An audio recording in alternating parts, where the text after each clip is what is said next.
were talking one day, and I was like, you know, I'm not going into sales. This production thing is just, I mean, it's so rewarding. I mean, when you're the winemaker and you actually get to craft, you know, from grapes, you know, this wine and put it in a bottle and you bring it out to your friends and your new friends, and I mean, it's just, it's rewarding. And I get that part, but see, here's the part of me, this is probably why I'm not a winemaker, is because I couldn't imagine doing that whole process and then popping the wine up and tasting it. I screwed something up. You know? There goes everything. So You then know, what do you do if that happens? Well, you know, I would never let a wine that I wasn't happy with get into the bottle. So I mean, I've got that part. So you know, locked as up. you're blending them, Yeah. put them together. I mean, what's that process? Well, you know, I mean, every once in a while, all winemakers, you know, you're making a particular lot of wine. You know, so you mean this Sauvignon Blanc? That's there's 30 different lots that went into making this. You know, some of them were barrel fermented. You know, they're all kept separate right up until the point. Well, every once in a while, you know, one of those lots, maybe it decides not to ferment. You know, I've added nutrients and yeast. I got all the right conditions, and just for whatever reason, you know, it starts and it just stops. You know, and you look at it, you're under a microscope, trying to figure it out, trying to restart it, and it just becomes problematic. Well, you make that go away, it doesn't make itself into the bottle.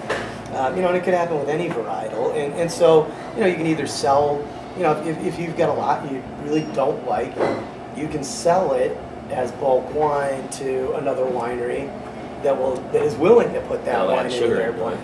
Yeah, I mean, you know, they'll make it work. Right. You know, there's lots of, you know, big jug wines and other brands that are doing millions of cases and they just need volume. Right.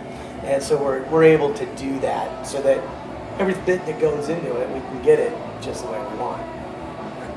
Very good. Well, this has that kind of candy. Yeah, this is so Pinot Noir. This is it's in the 08. Yeah, this is our first Pinot Noir in quite a while. I used to do just small amounts from Russian River, and this we decided to really come out and, you know, create a bit of a splash.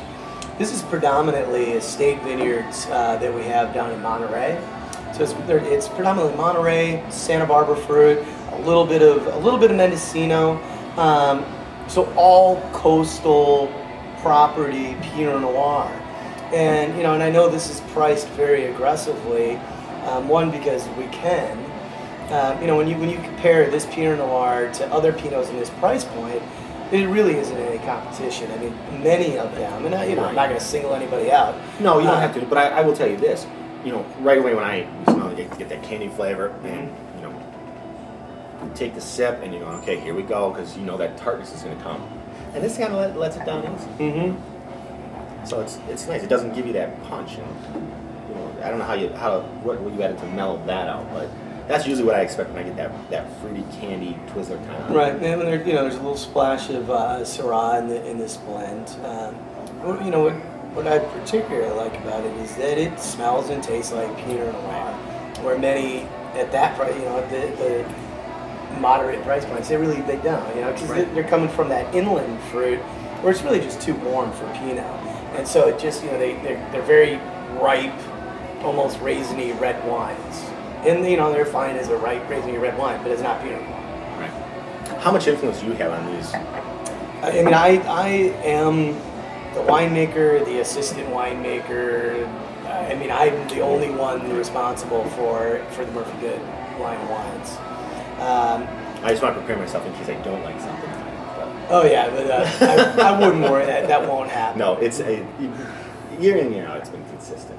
Yeah. Now, when was your first label your first vintage that you was? I've been the winemaker for Murphy Good since 2000. 2000 was my first. Actually, it was like January of 2001. So I finished off 2000 blends, and then have been going at it ever since. And you know, the way I think about winemaking and blending and finishing wines is, I just try to make a wine that I want to drink, because I'm I'm going to have these wines. I'm going to be tasting them, drinking them a lot, and I figured by doing that, I'm going to please other people, and I think I have a palate that generally a lot of people can handle. Some people like that tart, acid, hard wines. I like wines that really feel good in the mouth. Right. Right. No, and that's the thing. Is everything about it is easy. It's easy going. It's got a nice mouthfeel to it. It's not tart. Doesn't it's pretty decent. Finish there, or you want to dump it in? Oh, okay. See, if we just sat here and didn't talk.